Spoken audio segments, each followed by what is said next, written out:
What's going on, family? It's your boy C-Mo the C Mitchell. And I was wrong. I was wrong about Raheem Morris, Zac Robinson being able to get this team to the point that I thought that they would on offense and being able to get Michael Penix right. I was wrong about Michael Penix. I told you guys that he was better than Baker Mayfield coming into this season. And while he might be more talented, he ain't been better than Baker Mayfield. His footwork has been atrocious. I'll tell you what I wasn't wrong about.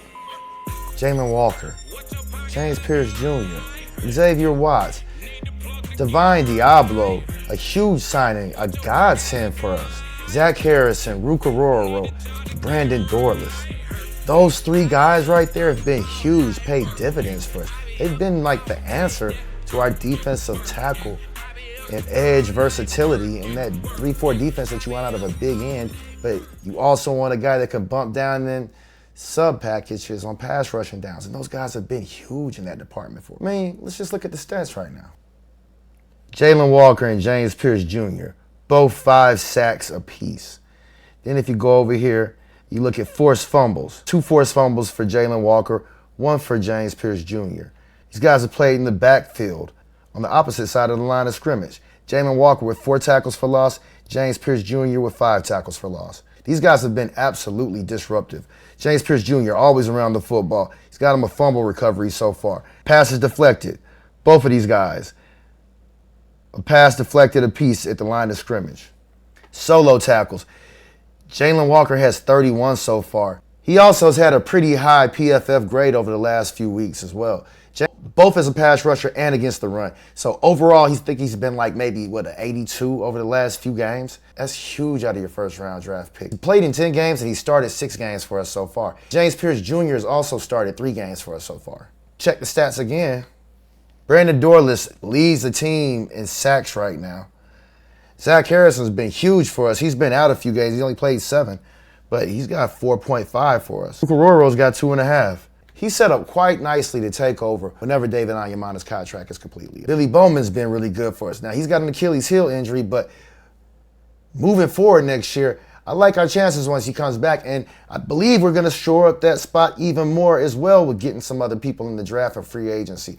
Our team's record isn't showing it right now, but we've got a really good base on our defense, and our offense is actually going to be pretty solid next year, just depending on how they finish out the rest of this year. We're going to see what we got there, but I really like our chances because this team is still very young. Michael Penix Jr., once he comes back next year, and he's got a knee injury, something that they're saying should only take maybe 8 or 9 months total, maybe 10 months. But I believe he'll be back at the beginning of training camp. And I like the idea of him coming back next year stronger, playing better, with a better understanding and more experience as a quarterback to not have such a bad season. Look at Caleb Williams, Drake May. Both of those guys did phenomenal in their next season after they had one completely under their belt. And Michael Penix Jr. has not been bad with the football. So for all the problems there are with his footwork, I believe if he slows it down just a little bit, works a little bit more on his fundamentals, we're going to see it pay dividends for him moving forward. Now, it's a common saying that right now, at this time of year, is when the real football starts. We've got 5 games left the rest of this season. And the way that the Falcons team responds after this atrocious loss to a terrible football team in the New York Jets, that's going to determine a whole lot in Raheem's future moving forward. That kind of leads me to my question of the day. Do you think that the Falcons should give Raheem Morris another chance moving forward? Or do you think they should go ahead and fire him? I want you to answer the poll question, and we'll put a link below to our Facebook poll and our YouTube poll. I want you guys to chime in and tell us what you think. All right. Let us know in the comments as well, too. The Falcons have a rough patch moving forward the rest of the season. We've got the Rams, the Buccaneers, Saints one more time, and we have the Seahawks this week coming up right now. Now, the Falcons have the team and the tools to actually beat this team right now, but it just all depends on whether we're going to come out here and execute or not. Now, we say this, I feel like almost every week. We need to go out and run the football and stop the run if we want to win this week. But the Seahawks, they not only run the football well, they also pass the football well as well, too. They've got Jackson Smith-Njigba, who's one of the best receivers in the league right now, if not maybe the best this year. He's certainly having maybe the best year of any wide receiver out there. They've also got Kenneth Walker and Zach Charbonnet, two pretty good running backs as a duo who are also really good out of the backfield. Walker's a bit of a scat back, but you got Zach Charbonnet, who's more of a north-south runner.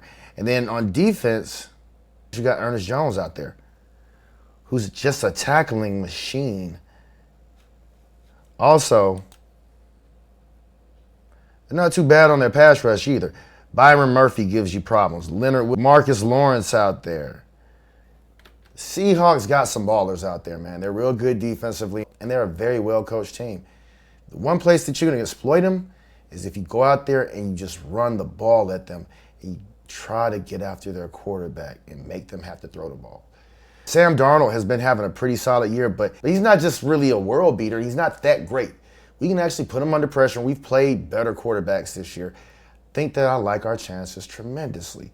We just got to go out there and play discipline, and we can't beat ourselves, which, again, is a little bit easier said than done. Typically, we've had a lot of penalties, and we've not done really well in that department. So really going to have to make sure that we buckle down and do what we need to do. But I'll be at the game this week, so we'll see what happens. But, again, I do like our chances.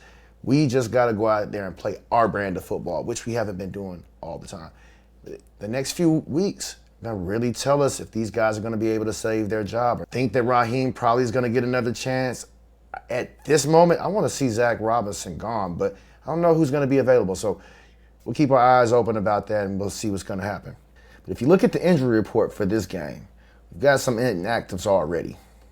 Drake London, already ruled out. DeMarco Hellams is ruled out. He's huge on our special teams. Brandon Dorless, he's already ruled out.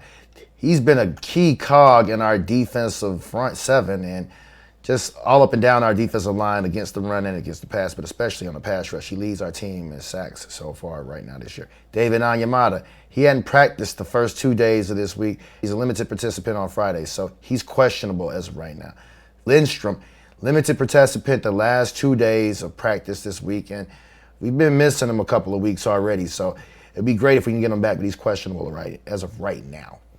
Sucks that we got all these problems that we got, but I do believe we have Laquel London coming and playing this game, so at least we have a little bit of relief coming back. Guys, that's our show for today. We'll hit you guys with a pregame show before the game this week. I won't be streaming, but I will be attending the game, so I'll probably pregame from either a tailgate or somewhere in the stadium right there.